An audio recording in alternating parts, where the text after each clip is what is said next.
दोस्तों नमस्कार, मेरा नाम है उग्रसेन और आप देख रहे हैं ऑन टीवी। एक खबर ने हमारा जब अपनी तरफ ध्यान खींचा तो हमने सोचा कि क्यों न इस खबर को अपने दर्शकों से साझा की जाए। इस समय आप जानते होंगे कि पूरी दुनिया में एक विषय है जो बड़ी तेजी से ट्रेंडिंग में है, अखबार के पन्ने पर है, देश से लेकर विदेश तक सभी मीडिया का ध्यान उस तरफ है। वो मामला है इजराइल और गाजा का। इजराइल पर जहां एक तरफ पहले हमले की वार शुरू हुई, दूसरी तरफ तो ये दोनों जो देश हैं ये दोनों युद्ध में लग गए। युद्ध तेजी से शुरू हो गया और दोनों तरफ से जो है वो बम और मिसाइलें फेंकनी शुरू हो गई।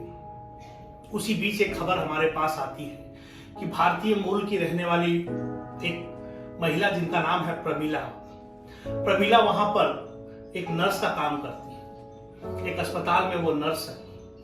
प्रमीला को जब ये युद्ध हुआ, उनके घर से थोड़ी दूर पर जब रॉकेट गिरी तो उन्हें पहले तो समझ में नहीं आया कि हुआ क्या है।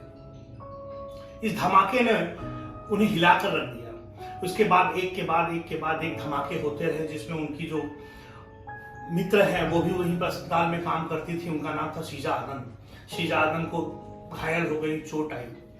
ये खबर थी, लेकिन इस खबर को मैंने बताया क्यों, इसके पीछे की कहानी क्या, वो भी मैं आपको बताऊं। कहते हैं कि जब हम किसी देश के लिए जीते हैं तो वहां जीना और मरना भी चाहिए। ये प्रमीला ने बताया।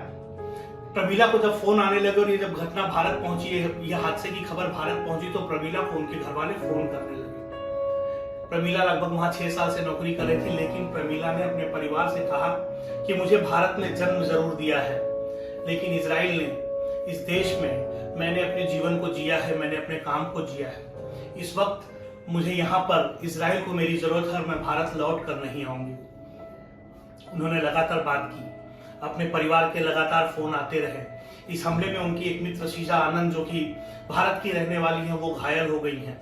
और लेकिन उनके परिवार के लगातार फोन आने के, प्रमीला के लगातार बात करने के बाद, और आपको बताऊं कि प्रमीला के 2 बच्चे भी हैं, उन्होंने कहा कि मुझे अपने बच्चों की याद तो आती है, लेकिन मैं इस वक्त ऐसे मुसीबत में हूँ, ऐसे हालात में हूँ कि मैं इजराइल का साथ नहीं छोड़ सकती।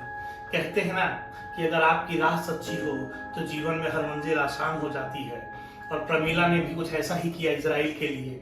एक तरफ भारत सरकार इजराइल के साथ तो खड़ा है, लेकिन वह प्रमीला की ये दास्तान मैं इसलिए सुना रहा हूँ कि किसी भी राष्ट्र के प्रति आपका प्रेम तब पता चलता है जब वो राष्ट्र संकट में हो। नमस्कार।